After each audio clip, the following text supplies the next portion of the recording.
Hi, good afternoon everyone. This video is going to be just about my personal feelings, my perspectives about what I've been dealing with, and that is that I've been falsely accused by doctors who made medical errors after they made medical errors, and then an ex-family member who took advantage of an unfortunate situation that puts me and my family at great risk of further detriment. If you are interested in learning more about what has happened, you can go to the GoFundMe site and then look under Anne Giroux's Defense Fund of the Heart. So, in my personal perspective of what I've experienced is basically this. I think that my situation is a story about a single mom. She was working full-time, going to school full-time, and taking care of 3 older children. And her 15-and-a-half-year-old son had a heart attack as a result of a misdiagnosis. He was misdiagnosed with asthma, but it was really a rare congenital heart condition. Following open heart surgery, he had recurring complications. And so what I really think this is about is I believe that doctors aren't God. People are people. We all make mistakes. The difference is what we do from there. And I think in my situation, doctors were reactive versus being proactive, or I don't feel that they were acknowledging, therefore they could not manage, and that they were dismissing. And this contributed, I believe, towards their to where we are today. So I feel that in them being reactive and involving CPS, I think CPS acted in a way that they didn't really seem like they had the intention to carry out any type of fair proceedings, that they really wanted to dump the case. And I really feel that this ex-family member is behind it all. I feel that it was 2 disasters that met and created a bigger disaster. So what I mean by that is the ex-family member works at one of the same major healthcare organizations that is involved in the false accusations against me.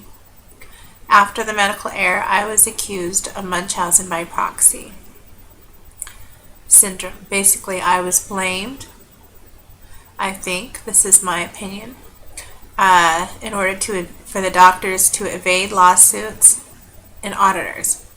I think how they evade lawsuits and auditors is not simply to blame me, but what is involved with blaming a family member.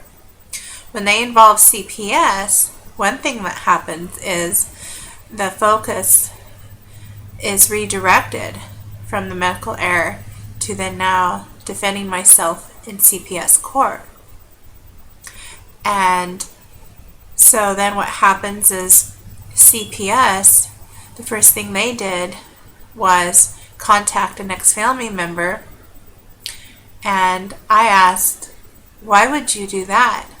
In my son's medical records, it says there is a parenting plan with a history of domestic violence found and supervised visits only against that ex-family member.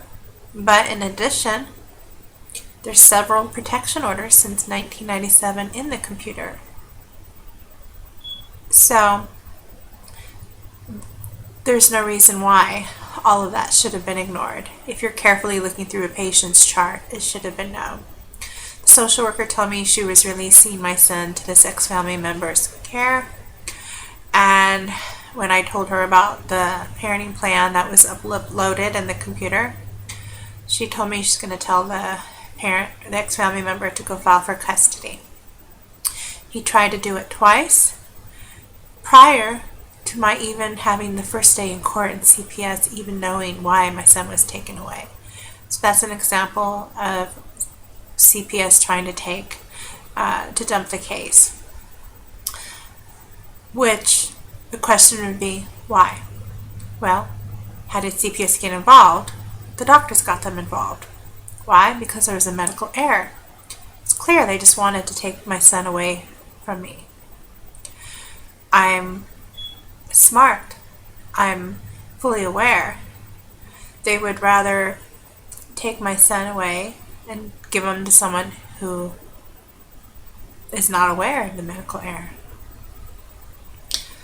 So their attempts failed, and he was not able to get the ex-family member to file custody. It wasn't granted because the ex-family member did not pursue visits from 2009.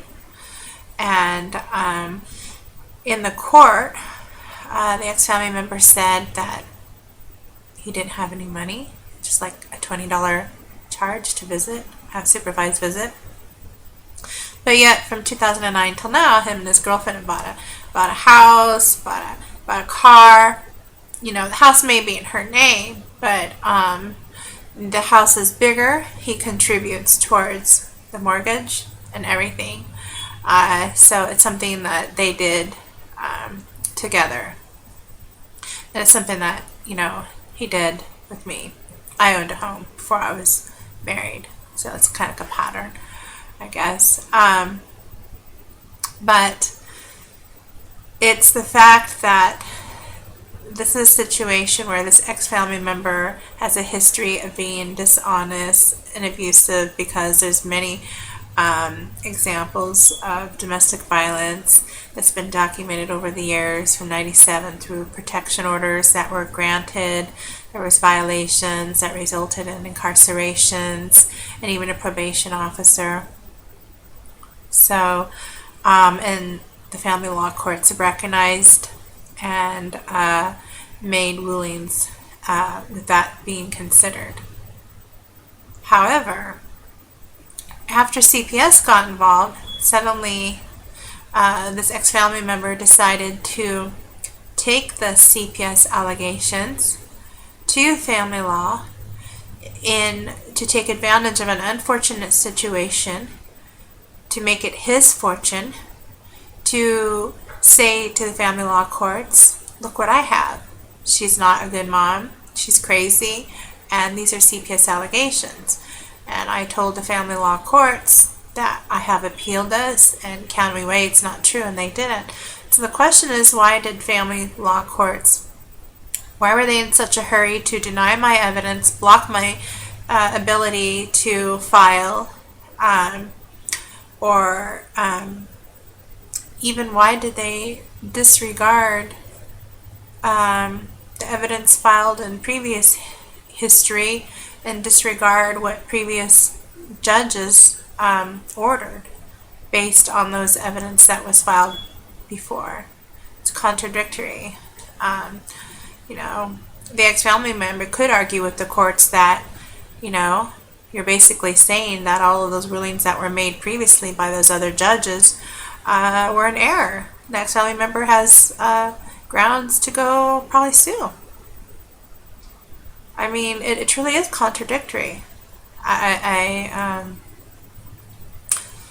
would just say. But what I am really just talking about today is just my feelings about what I think has happened and what this is really about.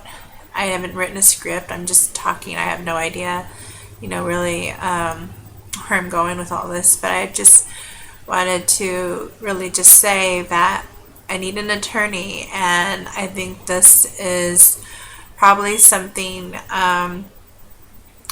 that is not just happened, not just continuing to happen, but is going to worsen soon. I should say, sorry, I'm kind of going back and forth here, but in the CPS, just to give you an example of a concern, not only did they quickly disregard the parenting plan court order that says that this person is to only have supervised visits, but this ex-family member's girlfriend has a permanent protection order granted to her because some previous boyfriend or some guy has access to guns and her life is threatened. And so the question is, why would she have a failure to be forthcoming? And what other things is she failing to be forthcoming about? And, she failed in her duty. And also, what's the matter with CPS? Why aren't they doing a complete thorough background check? This is documents that are active and should be founded. And also, thirdly, why were they so quick to dump a case? I have my right to due process was violated. I wasn't even granted my first day at court. Already, ex-family member has the allegations before the first day of CPS court and trying to take custody twice. So it's clearly they were trying to dump the case. However, once the CPS was filed, I should say before it was filed, in the first 2 days, my son was texting me saying he's having chest pains. And he's telling the social workers and doctors he's having chest pains. And that the doctors and everyone is just saying, no, you don't. So if they're telling him, no, you don't, then this clearly isn't about mom is Munchausen. Because if mom's out of the picture and he's having symptoms and they're telling him, no, you don't, the question is, why would you do that other than you're trying to brainwash him to make him think he doesn't have complications, which is chest pain, because it means you would have to own up to the fact this is medical error. This is a result of a medical error. The attempt to hide a medical error is so severe that not only you had to put him in CPS, but while he's having chest pain in CPS, you're telling him, no, you don't. And so what it resulted was, after about 48 hours of suffering inhumanely, he collapsed, had temperature of 100.4, pneumonia, pericardial effusion, and pleural effusion. All before the CPS allegations were filed. They shouldn't have been. They had the information they needed to show mom's not Munchausen's. The symptoms were present, worsened. On the 7th day, my son's heart rate went to about 250. The ex-family member's mom denied my children the right to call 911, denied my children the right to have a telephone, denied my children the right to call a doctor. She took the phone away. She ran away with it. The children were having to, chase her around. And my son's heart rate was recorded to be about 250 for an hour. Finally went to the hospital, and his heart had to be shocked back with medicine.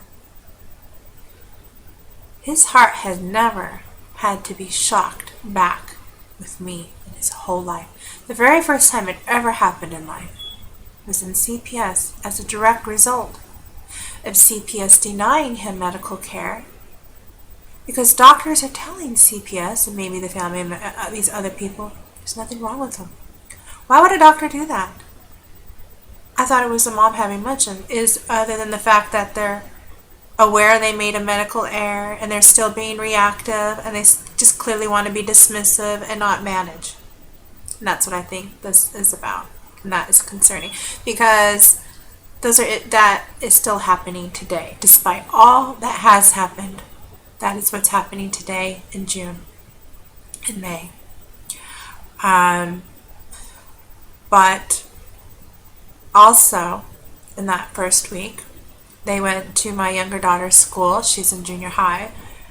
A CPS supervisor took my daughter out of her class, had an in-school interview violating Tacoma, Washington's own law, 2010, Comitry versus Green. You can't have in-school interviews. Told her she's going to go live with this ex-family member, and my daughter cried, 4.0. She said, no, there was abuse. Supervisor said to her, no, there's not. And my daughter said, yes, there is. And she cried. And this is in front of a school counselor. So my question is this. If you have two children, 4.0, 16 and 14, and they're telling CPS, I have chest pain, and they're not just saying it. My son had open heart surgery. They have chest pain, or that there was child abuse. Why would CPS ever say, no, that's not true? My question is, did you investigate? How do you know it's not so true? Why would you be so quick to not err on caution? What was the result by not erring on caution? The result was great. So in the end, CPS basically paid off my daughter after she came back home. They gave her about $75 in gift cards. They didn't give it to my son. They greatly harmed and traumatized her and my son. But the ex-family member, what's unfortunate was that he took advantage of this unfortunate situation, and it resulted in family law. And in family law, my experience was police brutality, secret courts, gaslighting, basically from July to December. Secret courts held in a courtroom where it was locked, and this is threatening and police brutality. These secret courts and litigations resulted in a reduction of my child support of $200 while the courts are saying I'm indigent, and using that as an excuse for them to use the court-appointed courts for contempt. And I have to say, so in these litigations, the ex-family member took the allegations that were in CPS to use them in family law. So in this way, it's like I'm being put on trial twice. And the ex-family member asked the courts, said, okay, CPS and the doctor says she's this and this and this. So I want her to take the kids to this counselor because I say so. But that wasn't in the best interest. The kids had their counselor since 2008. They had just been through trauma. That wasn't a good judgment. They should be allowed to stay where they are and have their counselor for that continuity of care. And also, the basis that because he says so, he's paranoid that I'm brainwashing. It's just all he said, she said. It's not true. But then also he's saying that I want her to have a psychological evaluation because he says so. CPS didn't make me. They released the kids. This case was dismissed. It was unnecessary to have a person with a long history of domestic violence ask the judge to make orders that he knew ahead of time. It could never be carried out. He purposely asked the courts to create orders that he knew were unreasonable requests. They were unfounded. There was no adequate cause. He knew that the result would be contempt. And so December 4th, I was ordered to jail, paid $500 bail. The ex-family member asked the courts if he could have that money. And so the court said okay and gave it to his attorney. And then I had to go to court December 10th. I had police brutality in the courtroom.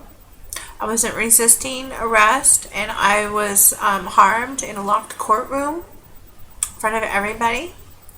And then December 20th, I was ordered to court again, but the courts postponed it and having the appellate court review it. And right now, the appellate court is basically saying there's 3 judgments against me, and that there's nothing basically they can do. So they're pretty much preparing me to go back to jail, and they don't know when they're going to let me go. And so I feel that, court, judges, and everyone have a duty to follow the law and Constitution and uphold the law. But I hold the ex-family member responsible. This was harmful actions. It was inappropriate. It was unreasonable. The attention should have been on a child who was medically fragile, who had just been through a series of unfortunate events, basically, and I don't think it helps a child to have that child's mother put in jail, to have that child's mother threatened. I don't think it was appropriate to be crying in courts. All I want is a dinner with, this child.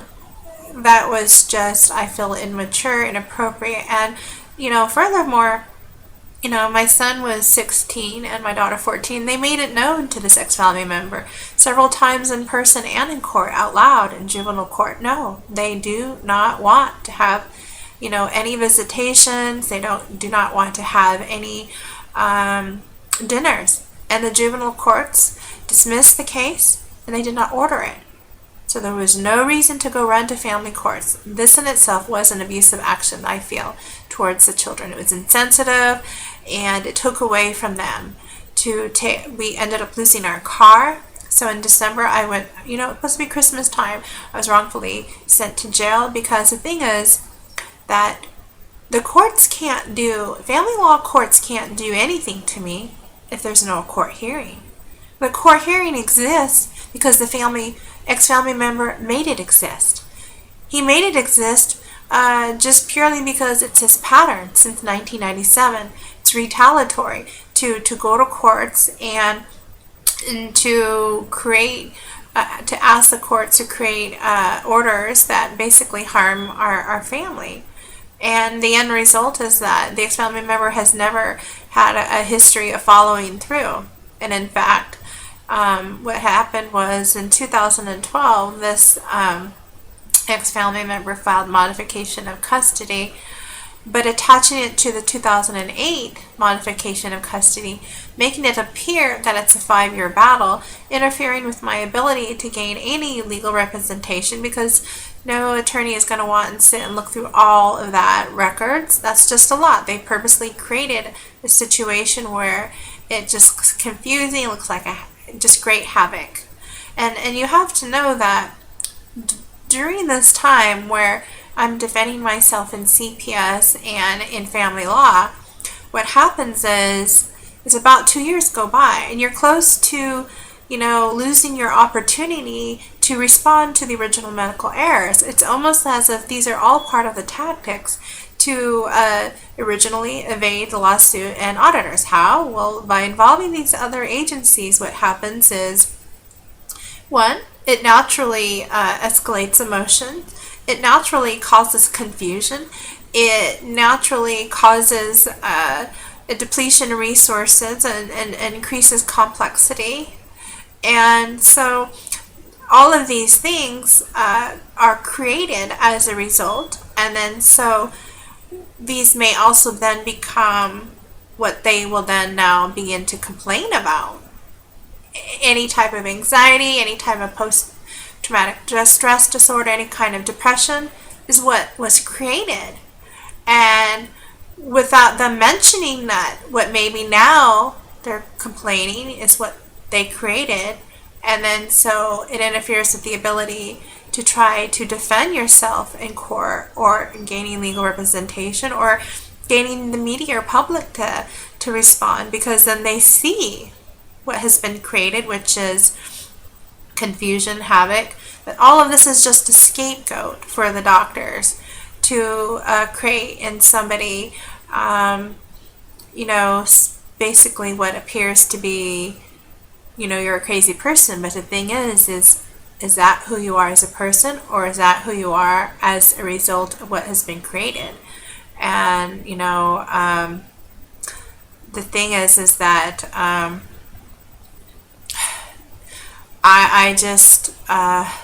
really concerned to where we are today. I filed a federal lawsuit in April 10th, 2014, and it was appropriate. And the federal courts basically kicked it out, denied my ability to respond. They let me know afterwards when the time, I had like 15 days to respond. They let me know afterwards. But what should be noted is that 4 days prior to my filing the federal lawsuit, April 7th, in 2014, Tacoma, Washington, United States Federal District Court, it can be found in the Tacoma News Tribune online, if you look up. A woman in the same city I live in, she filed a civil rights complaint against the same named defendants.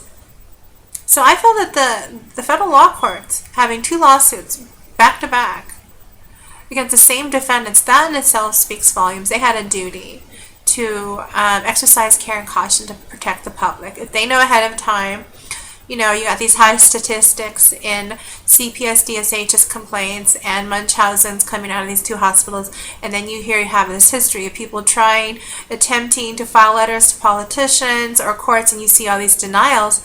then that in itself shows that there's a lot of people just negligent, that what's happening is not that nobody knows, it's that it's being blocked, and that is very concerning.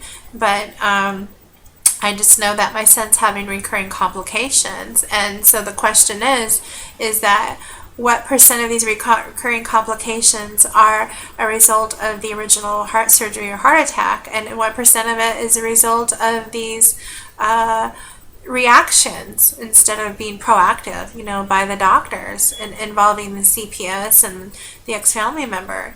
I think all of this is contributing towards complications that he should not have to suffer. And so on May 7th and May 11th, my son had 2 SVT episodes. One was May 7th, the high school had to call 911. And so en route to the hospital and the paramedic, his heart was shocked back with medicine from about 250 to about 90, and then the same on May 11th. On each occasion, the ER doctor told me to call the cardiologist, make an appointment, and I did. And I called 7 times in all and didn't get a call back till 1 month later. This cardiology office, my son's only seen them like twice. And basically, they don't feel that they're concerned. They said that he could wait till June 10th, basically a month later. Those 2 SVT episodes that he had back to back really wiped him out. He missed a week and a half of school, extreme exhaustion, and had a few more SVTs. And the cardiology nurse just told me that they don't think it's related. They're not concerned. They don't think it's related to his heart, and go see his family doctor. So my question is this: why are they still being dismissive and not acknowledging? Because that means you're not managing. You're not physically evaluating him. The cardiologist has only seen him twice in his life. So I'm just really concerned that these same patterns, despite all that we've been through, the same patterns that created these errors are still there.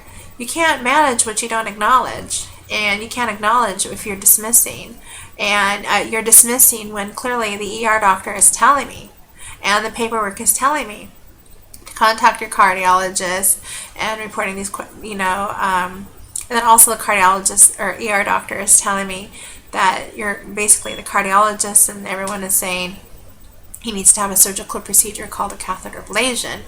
So on one hand, these doctors cardiologists are telling me he needs a catheter ablation for the SVT, and the question is that if there's medical errors, are you going to do the same and blame me and say no, that he never needed it? Because clearly it's confusing as a parent when you're being told he needs this procedure, but then yet when he has 2 episodes back to back and it wipes him out a week and a half of school, and you're saying you're not concerned, just go see your family doctor. Well, if you're not concerned, then why should he have a surgical procedure? So you can see how some of these concerns that brought us to where we are today we're still at risk. So by gaining an attorney, what can happen is that we can file the civil rights complaint. I think it's necessary it's the only way to extract my name out of a database as a child abuser. Also, I think it can be an incentive to encourage the doctors to use a good faith. They clearly didn't look in his medical records. His heart attack was May, CPS was November. One of the complaints were that doctors were saying never had a heart attack. A pinchful. Yeah, he did. Why would you document that he did and tell CPS he didn't? So there needs to be some sort of legal sanctions and penalties for doctors who don't use a good faith. I mean, you're supposed to carefully look in the chart, but what is there in place to, if it happens if they don't? And then by them not, this is what happened. It involved CPS, family law courts. I've written to all the politicians. I'm sure they don't like it. And we got to nip it in the bud. Medical errors are going to happen. You got to be proactive, not reactive, and there's a continuum. And if anything happens to my son, I'm going to be very disappointed, because basically the whole state of Washington's been made aware. I've done a national press release twice. I've notified all of the media and all of the politicians and governor, the judicial commissioner, the Grievance Bar Association, and everyone's been made fully aware of the medical error, the false accusations, and presented with evidence a letter from CPS DSHS redacting their own finding on their own from founded to unfounded. And so I've been just asking for help. And, you know, the civil rights complaint, I think we need to recoup our losses and to secure my son's future so that he does not have to worry about any future costs related to future medical complications and anything that he may need to assist his daily life that, you know, financially would be a hardship. You know, I know that he's having a paleo diet to avoid foods with dairy and grains because they contribute to causing inflammation in his body, and recurring complications such as pericarditis was one of them. So I'm going to just try to wrap this up to say that basically now I'm being told I'm going to be going to jail. My mortgage is 4 months behind. There should not be any judgments. I don't know how the appellate court could say they can't do anything. All of these litigations were fraud. This shouldn't have happened. There was no adequate cause, and this is just whatever results and what has resulted in the family law is a direct result of the ex-family member who has just exhibited a pattern that he has exhibited since 1997 of wrongfully involving family law courts to continue to abuse me and financially and emotionally and to ruin my name in courts, and it's wrong. We need help. And so if any attorney out there could watch this video, maybe just, you know, contact me and give me some advice about what maybe I should say, what maybe I could do, where I could, you know, or any referrals, that would be great. But my time is running out. Thank you.